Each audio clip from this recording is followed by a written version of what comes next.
Everyone, आज हम करने वाले हैं एक बहुत इंपॉर्टेंट चैप्टर जो है चार्जेस। तो ये चैप्टर बहुत ही ज़्यादा इंपॉर्टेंट चैप्टर है और ये बहुत ज़्यादा एक कॉन्सेप्चुअल चैप्टर है। इसे आपको समझना बहुत ज़्यादा इंपॉर्टेंट है और इस वीडियो में हम 5 मिनट में इस चैप्टर को करने वाले हैं फिनिश। तो इसीलिए चलिए स्टार्ट करते हैं। ये चैप्टर आपकी 11th का चैप्टर है, इलेक्ट्रिक चार्जेस एंड फील्ड, जिसके अंदर इलेक्ट्रोस्टैटिक्स का पार्ट है। उसका भी हम एक बेसिक सा कॉन्सेप्ट उठा के इसमें चलेंगे। तो पहले तो हम इलेक्ट्रोस्टैटिक्स की बात कर रहे हैं इसमें। तो इलेक्ट्रोस्टैटिक्स होती क्या है? ये एक स्टडी होती है जिसमें कि इलेक्ट्रिक चार्जेस की जाती है जो कि रेस्ट में होते हैं। इलेक्ट्रोस्टैटिक्स, स्टैटिक का मतलब होता है रेस्ट पे, तो यहाँ पे वो स्टडी जिसमें चार्जेस जो है वो रेस्ट पे होते हैं। तो लेट्स स्टार्ट। सो पहले तो चार्जेस होते क्या हैं? तो it is a fundamental property due to which matter experiences and produces electric and magnetic effect. अब एक चार्ज जो है वो एक फंडामेंटल प्रॉपर्टी है मैटर की, यानी एक मैटर में चार्जेस होते हैं, ठीक है। और इसकी वजह से जो चार्ज अगर हो जाता है कोई मैटर, तो उसकी वजह से मैग्नेटिक इफेक्ट होते हैं प्रोड्यूस, या फिर इलेक्ट्रिक इफेक्ट प्रोड्यूस होते हैं, जैसे इलेक्ट्रोस्टैटिक फोर्स और साथ में मैग्नेटिक फोर्स। तो ये दोनों के दोनों कौन प्रोड्यूस करते हैं? चार्जेस प्रोड्यूस करते हैं किसी भी मैटर में।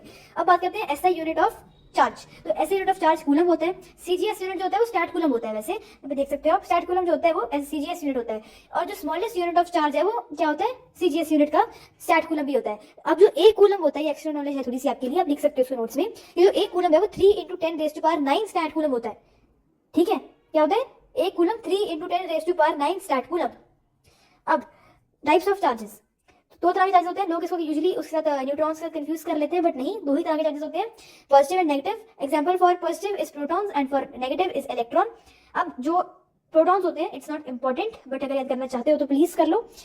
फॉर प्रोटॉन्स और इलेक्ट्रॉन्स दोनों की ही जो चार्ज होता है उसका अमाउंट अगर कूलम में बात करें तो फोटोन और इलेक्ट्रॉन में दोनों में 1.6 × 10⁻⁻19 होता है, ठीक है। और जो न्यूट्रल चार्ज है दैट इज न्यूट्रॉन, ठीक है। अब properties of charges, this is very very very important and it will for sure come in your exam if you're in 11th and will let's study this, ठीक है। तो चलो, बहुत अच्छे तरीके से आपको 5 मिनट में ये कॉन्सेप्ट एक्सप्लेन किया जा रहा है। कहीं पे भी आपको ये कॉन्सेप्ट 5 मिनट में नहीं एक्सप्लेन किया जाने वाला, तो ध्यान से इसको सुन लो ताकि हम इसको समझ सकें। वैसे 5 मिनट से कम में इसको कवर कर देंगे हम, 3 से 4 मिनट में इसको खत्म कर देंगे, वैसे भी 2 मिनट और लगेंगे, ठीक है। तो क्योंकि इसमें मेथड्स ऑफ चार्जिंग नहीं कवर कर रहे हैं, वो हम अगली वीडियो में कवर करेंगे। तो प्रॉपर्टीज ऑफ चार्जेस क्या कहते हैं? पहले बहुत बेसिक चार्ज अब की प्रॉपर्टी है क्या है? Like charges repel unlike charges, ठीक है। बेसिकली क्या है कि जो लाइक चार्जेस रिपेल करते हैं और अनलाइक चार्जेस क्या करते हैं? अट्रैक्ट करते हैं। जैसे कि पॉजिटिव नेगेटिव क्या करेंगे? ये देखो, पॉजिटिव नेगेटिव क्या करेंगे? अट्रैक्ट करेंगे। अगर नेगेटिव नेगेटिव है तो सेम हो गए, लाइक हो गए चार्जेस, तो रिपेल करेंगे। अगर पॉजिटिव पॉजिटिव है तो क्या करेंगे? रिपेल करेंगे।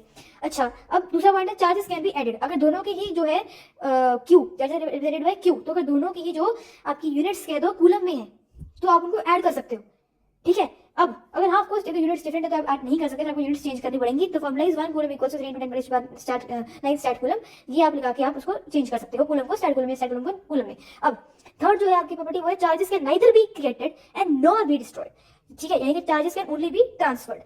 तो यहाँ पे क्या है? चार्जेस जो हैं उनको हम क्रिएट भी नहीं कर सकते और उनको डिस्ट्रॉय भी नहीं कर सकते, बस ट्रांसफर कर सकते हैं एक ऑब्जेक्ट से दूसरे ऑब्जेक्ट में। फोर्थ क्या है? Charges are invariant. अब इसका मतलब क्या हो गया कि देखो, अगर कोई ऑब्जेक्ट है जो रेस्ट पे है, ठीक है, और उस ऑब्जेक्ट को मैंने रेस्ट पे किया हुआ है, उसकी जो है उसकी कोई भी उस पर फोर्स नहीं लग रही, तो वो रेस्ट पे है। अब मैंने उस पर फोर्स लगा दी और वो ऑब्जेक्ट मूव कर गया आगे को, ठीक है। अब उसकी स्पीड होगी 10 मीटर पर सेकंड।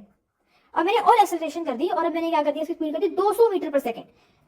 और मैंने कहा जब वो रेस्ट पे थी तो उसकी मैंने उसको चार्ज कर दिया था और वो चार्ज होकर उसकी जो पावर उस पर आप कह दो कि जो उस पर कुछ पावर चार्ज आ गया था, है ना, उस पर। तो जब उसकी स्पीड इंक्रीज की मैंने 10 मीटर पर सेकंड की उस ऑब्जेक्ट की स्पीड, तो भी वो क्या रहेगा?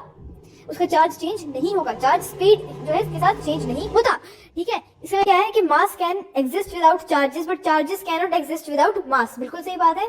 मास क्या होता है? कोई भी आप वेट ले लो, वैसे डिफरेंस होता है दोनों में, पर अभी के लिए सिंपल बेसिक मुझे नहीं करिए, आप ले लो कि मास मतलब वेट, कोई भी चीज का वेट, है ना। तो जैसे उसका वेट है, तो अब कोई चीज है, ठीक है, उस पर अब आप में भी कोई अभी चार्ज नहीं है, ठीक है। जो आपके पास टेबल पे बॉटल पड़ी है, उस पर कोई चार्ज नहीं है। अगर आप कहो तो आपकी जो पेन है, कोई नोटबुक है, उस पर चार्ज नहीं है कोई भी, बट वो मास तो है, ऐसा तो नहीं है कि उसमें मास नहीं है। अच्छा, अब कोई भी अगर मैं कहूँ चार्ज कोई चीज है, तो उस चार्ज चीज में जरूर जरूर जरूर कोई मास या कोई वेट होगा। ऐसे इम्पॉसिबल है कि कोई जो है किसी चीज के पास मास ना हो पर आप ऐसे कह दो कि उस पर चार्ज है, मतलब वो गलत कह रहा है। अगर किसी ने आपको आके कहा कि ये इसका मास नहीं है पर इसमें बहुत सारा चार्ज है, तो कहोगे कि गलत होता है। क्यों गलत होता है? क्योंकि mass can exist without charge but charge can not exist without mass. Sixth and the last property of charge ये है कि चार्ज जो है एक जो है of a body is an integral multiple of the electronic charge. मतलब कि जो है whole number of electron charges होते हैं, क्वांटाइजेशन ऑफ चार्ज होता है, ये मतलब है इसका।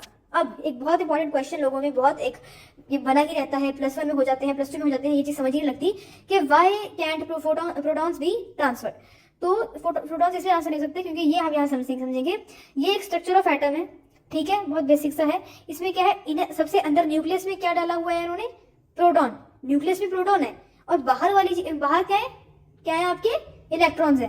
तो यहाँ पे देख सकते हो कि इलेक्ट्रॉन्स जो है वो बाहर है, इसलिए उनको इजीली आप कर सकते हो, ठीक है।